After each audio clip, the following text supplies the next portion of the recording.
अस्सलाम वालेकुम, welcome back in the new video. तो आज की इस वीडियो में हम देखेंगे पब्लिक वेरिएबल्स और प्राइवेट वेरिएबल्स क्या होते हैं, इनको हम क्यों यूज़ करते हैं। तो हमारे पास पिछले प्रोजेक्ट की दो फाइल्स हैं, दो क्लासेस हैं। एक हमारी मेन क्लास है और एक हमारी सिंपल दूसरी क्लास है जो कि हमारी कैट की क्लास है। तो इस कैट क्लास के अंदर मैं एक वेरिएबल बनाता हूँ public int a is equal to 10 और सेमीकोलन। ठीक है। अब मैं क्या करता हूँ, क्या करते हैं हम एक और वेरिएबल बना लेते हैं public float b is equal to 5.7 और एफ लाजमी लगाते हैं फ्लोट वैल्यू के एंड पे और इसको सेमीकोलन के साथ हम क्लोज कर देते हैं। ठीक है। टर्मिनेटर होता है हमारा एक्चुअली में सेमीकोलन जो होता है। अच्छा, तो हम क्या करते हैं, हम अपनी मेन क्लास के अंदर जाते हैं, अपनी कैट क्लास का ऑब्जेक्ट बनाते हैं is equal to new cat, इसको बंद करो, सेमीकोलन लगा दो। हम क्लास के ऑब्जेक्ट से क्या करते थे, हम जिस क्लास का ऑब्जेक्ट बनाते थे हम उस ऑब्जेक्ट से उस क्लास के अंदर जो उसके फंक्शनैलिटी कह लो एक किस्म का या कुछ क्या नाम दोगे, कुछ भी, मतलब हम एक क्लास के ऑब्जेक्ट से उसके अंदर जो चीज़ें हमने बनाई होती थी हम उनको कॉल करवा रहे होते थे। ठीक है। सी टी डॉट करता हूँ तो मेरे पास जो मैंने दो वेरिएबल्स अभी अभी बनाए हैं वो मुझे शो हो रहे हैं। ठीक है, ए और बी। अभी मैं इसको सेमीकोलन लगाऊंगा तो एरर आएगा, क्योंकि हम इसको ऐसे तो नहीं लिख सकते। मैं इसको सिस्टम आउट के अंदर लिख देता हूँ सी टी डॉट ए। अगर मैं इसको सिंपल रन करूँ तो मेरे पास मेरे ए की वैल्यू शो हो जाएगी। ठीक है, जो कि थी 10।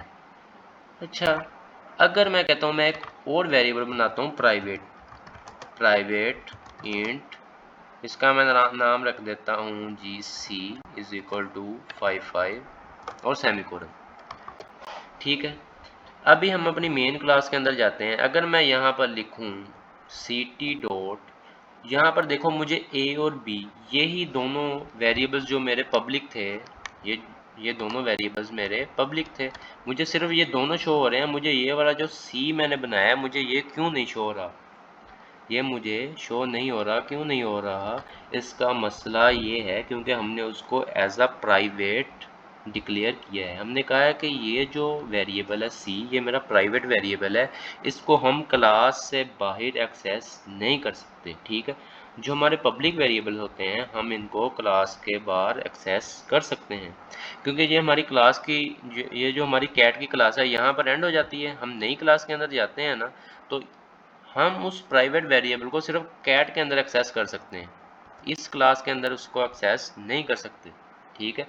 जो पब्लिक वेरिएबल्स होते हैं उनको हम कहीं पर भी एक्सेस कर सकते हैं।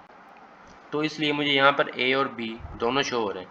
अगर मैं इसको कॉपी पेस्ट करता हूँ नीचे और यहाँ पर मैं इसको कर देता हूँ डी, तब भी आप देखोगे कि मुझे ना सी शो होगा ना मुझे डी शो होगा, मुझे पहले वाले दो ही शो हो रहे होंगे। अगर यहाँ पर मैं पब्लिक एक वेरिएबल जिसका मैं नाम रख देता हूँ ई, ठीक है, तो मेरे पास तीन मेरे पब्लिक वेरिएबल्स हैं, दो मेरे प्राइवेट हैं, तो मुझे ये तीन के तीन शो होने चाहिए, ये दोनों शो नहीं होने चाहिए। तो यहाँ पर मैं जाता हूँ सी टी डॉट लगाता हूँ तो मुझे मेरा ई भी शो हो रहा है। ठीक है। तो ई की वैल्यू हमने जितनी भी आई थिंक कॉपी पेस्ट किया था तो सेम वैल्यू हमारे पास प्रिंट हो गई। तो कहने का मतलब ये है कि जो हमारे प्राइवेट वेरिएबल्स होते हैं वो अपनी क्लास के बाहर एक्सेसिबल नहीं होते, हम उनको एक्सेस नहीं कर सकते। अगर हम मान के चलो हमने प्राइवेट वेरिएबल्स को एक्सेस करना है तो कैसे करेंगे, हमारे पास होते हैं सेटर और गेटर्स। कोई भी प्राइवेट वेरिएबल है अगर हमने उसको उस क्लास से बाहर एक्सेस करना है तो हमें उसके सेटर और गेटर बनाने पड़ेंगे। तो आप राइट क्लिक करोगे, इंसर्ट कोड के ऊपर जाओ, यहाँ पर आपके पास सेटर्स हैं। ठीक है, ये लिखा है, इसके ऊपर एंटर करो। ये जिनके ऊपर लॉक लगा हुआ है इन दो वेरिएबल्स के ऊपर, इसका मतलब ये है ये हमारे पास प्राइवेट वेरिएबल्स हैं। ठीक है। मैं जो मेरा सी वाला वेरिएबल है ना, इसको मैं सिर्फ इस एक प्राइवेट वेरिएबल जिसका नाम सी है मैं इसका सेटर और गेटर बनाता हूँ, इसको मैं जनरेट करता हूँ तो मेरे पास एक सेटर बन गया। ठीक है। अब मैंने इसका गेटर भी बनाना है। मैं क्या करता हूँ, सेम दोबारा से इंसर्ट कोड के ऊपर जाता हूँ, सेटर हमने बना लिया था, गेटर भी हम बनाते हैं। उसी वेरिएबल के ऊपर क्लिक करो, उसको जनरेट कर दो। ठीक है। अभी मैं थोड़ा सा स्पेस बढ़ा देता हूँ ताकि समझ में आए हमें कोड। ये हमारे पास सी जो हमारे पास वेरिएबल है, सी हमारे पास एक प्राइवेट वेरिएबल है, इसका हमने यहाँ पर सेटर बनाया और इसी सी वेरिएबल का हमने यहाँ पर गेटर बनाया। और ये हमने बनाया किस तरह से, राइट क्लिक करके इंसर्ट कोड के ऊपर जाके यहाँ से बनाया है। ठीक है, अच्छा अब हम यहाँ पर जाते हैं।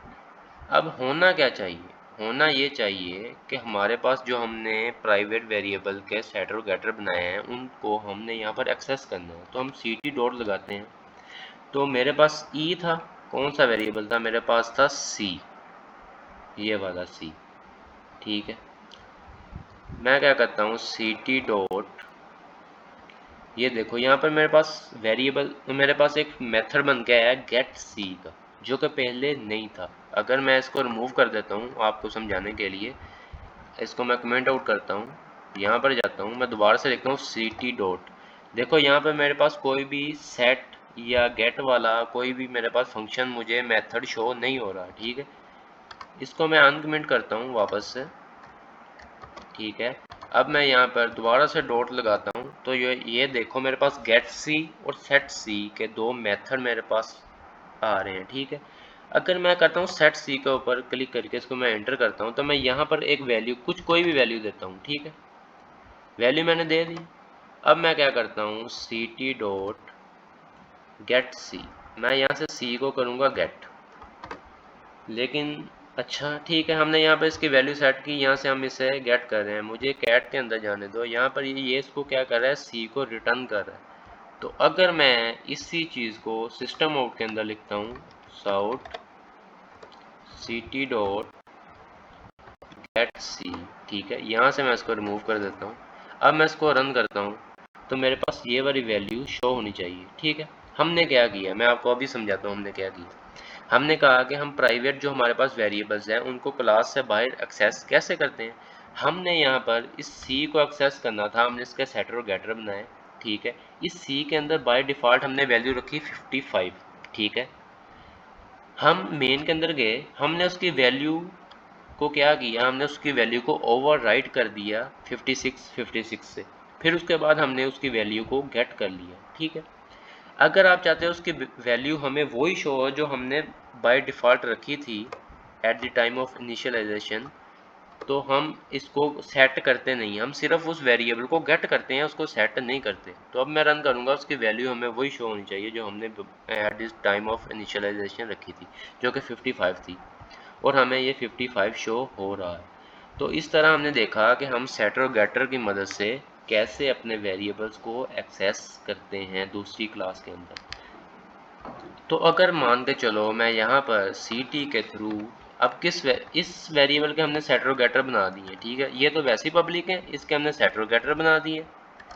अब हम इस वेरिएबल को एक्सेस करना चाहते हैं। ठीक है, हम यहाँ पर लिखते हैं ct डॉट, यहाँ पर देखो मैंने ना तो उस वेरिएबल का ना कोई सेटर बनाया ना कोई गेटर बनाया, तो हम उसको एक्सेस नहीं कर सकते। ठीक है, इसीलिए हमें इस वेरिएबल के भी क्या बनाने पड़ेंगे, सेटर और गेटर बनाने पड़ेंगे। आप सेटर के अंदर जाओ, यहाँ पर इंसर्ट कोड, इसका मैं गेटर बनाता हूँ सिर्फ, आप अकेला गेटर भी बना सकते हो। इसके ऊपर लॉक लगा हुआ है, इसके ऊपर क्लिक करो।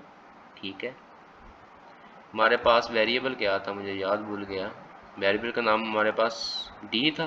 ठीक है, इसको मैं जनरेट कर देता हूँ। मैंने अब अपने जो डी वेरिएबल है इसका सिर्फ गेटर बनाया है, तो मैं मतलब इसकी वैल्यू को सिर्फ क्या कर सकता हूँ, गेट कर सकता हूँ। ct डॉट मैं इसकी वैल्यू को सेट नहीं कर सकता, सिर्फ क्या कर सकता हूँ, गेट कर सकता हूँ। लेकिन मैं ऐसे गेट करने का कोई फ़ायदा नहीं, इसको सिस्टम आउट के अंदर लिखोगे आप SOUT साउट, और ये क्यों नहीं चल रहा, यहाँ पर हम लिखते हैं ct डॉट गेट डी। ठीक है, और यहाँ पर मेरे जो डी की वैल्यू होगी वो मुझे प्रिंट हुई हुई मिल जाएगी। और यस, इसकी वैल्यू 55 थी, हमारे पास हमारे डी की वैल्यू क्या 55 है। इसको मैं चेंज कर देता हूँ कुछ यूँ, और अब इसको रन करते हैं तो हमारे पास हमारे डी की वैल्यू मिल गई। अब सेटर और गेटर में मैं आपको दोबारा से एक फ़र्क बता दूं। देखो यहाँ पर हमने डी का गेटर बनाया है, सेटर नहीं बनाया। मतलब हम डी के वैल्यू को चेंज नहीं कर सकते, सिर्फ गेट कर सकते हैं। ठीक है, जो हमारे पास ये वाला वेरिएबल था सी, इसका हमने सेटर भी बनाया, इसका हमने गेटर भी बनाया है, और सी के सेटर के थ्रू हम उसकी वैल्यू को सेट करेंगे, मतलब हम उसकी वैल्यू को प्रीवियस वैल्यू के ऊपर ओवरराइट करेंगे, फिर हम उसको गेट कर लेंगे, तो हमारे पास वो वैल्यू शो होगी जो हमने मतलब ओवरराइट की है। यहाँ पर हम डी का चूंकि हमने सेटर बनाया नहीं है, तो सेट हम उसकी वैल्यू को कर नहीं सकते, सिर्फ गेट कर सकते हैं, तो यहाँ पर हमने सिंपली अपनी वैल्यू को गेट कर लिया है।